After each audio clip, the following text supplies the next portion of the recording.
Hier, nous avons rapporté une sikha du Rabbi.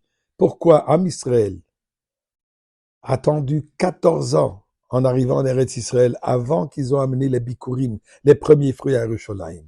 La raison, étant donné qu'il faut le faire avec joie.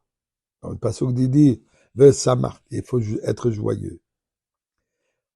Les premiers arrivés, les premiers qui ont déjà eu leurs fruits, ne pouvaient pas être joyeux aussi longtemps que le dernier de la dernière tribu qui ont reçu leur parcelle de terre et aussi ont bénéficié des nouveaux fruits. Et pour cela, ils ont attendu. Je veux partager avec vous une histoire qui illustre ce concept. Mais bien sûr, avant cela, n'attendons pas avant de dire merci à Kadosh Baruch Hu. Disons-le maintenant. Mizmor le soy d'ori l'adon kol haaretz. Ivdu esad el besimcha boy le fadav benon aduk adenu elehim. Hu asar nevelo nachlam avtzoy marisoy. Boy yishor besod echatzoy se besi lohoy de le baruch shmoy. Ki toy va adonai le'olam chasdav yadoy uvoder emun osoy. Mes chers amis, donnons de la tzedaka. Un petit son de chauffard.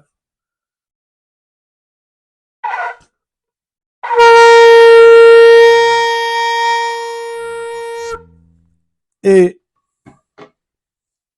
l'histoire. Deux frères, de mêmes parents. Un qui a bien réussi dans la vie. Un homme intelligent, érudit, belle famille, Tamid Chacham, et bien réussi dans les commerces. En anglais, un big shot. Malheureusement, son frère,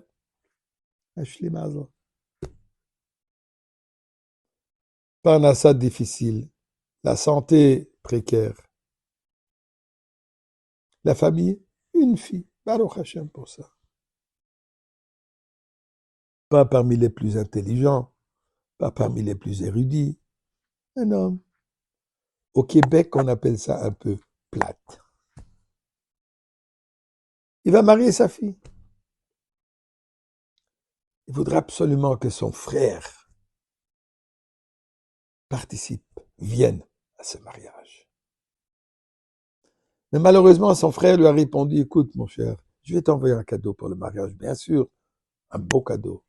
Mais malheureusement, mes affaires ne me permettent pas de pouvoir quitter pendant quelques jours et partager et être présente au mariage. Je vais essayer d'envoyer un de mes enfants.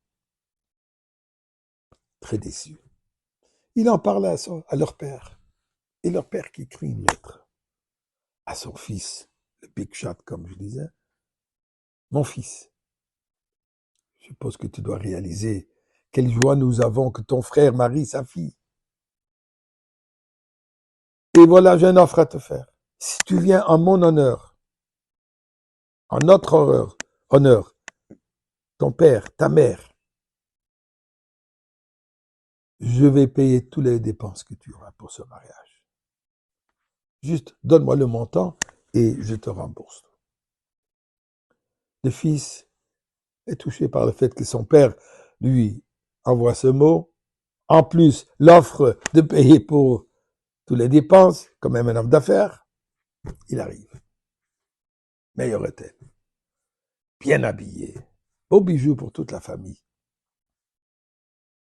Une fête extraordinaire. Tout le monde est heureux.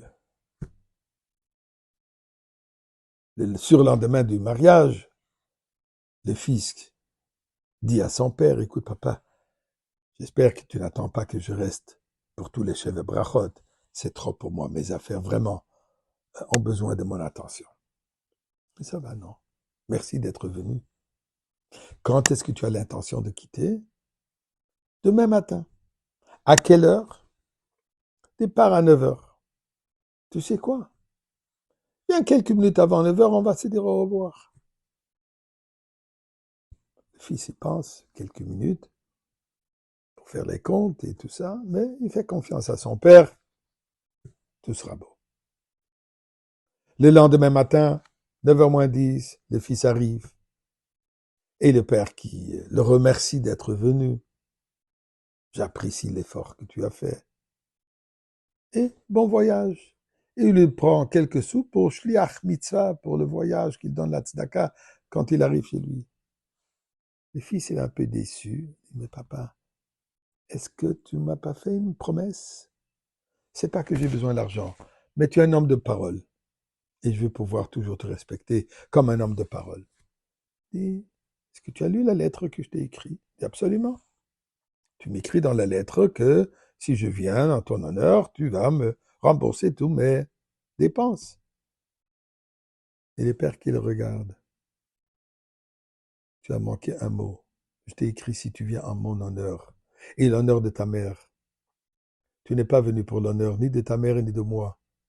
Puisque si tu serais venu pour notre honneur, tu te rassurais que ton frère et sa femme et sa fille aussi, elles ont tous les bijoux tels que toi tu les as. Tu l'as fait pour ton intérêt personnel. C'est pas mon honneur. Apprécier le besoin du prochain, c'est ça ce qui nous amène à la Géoula.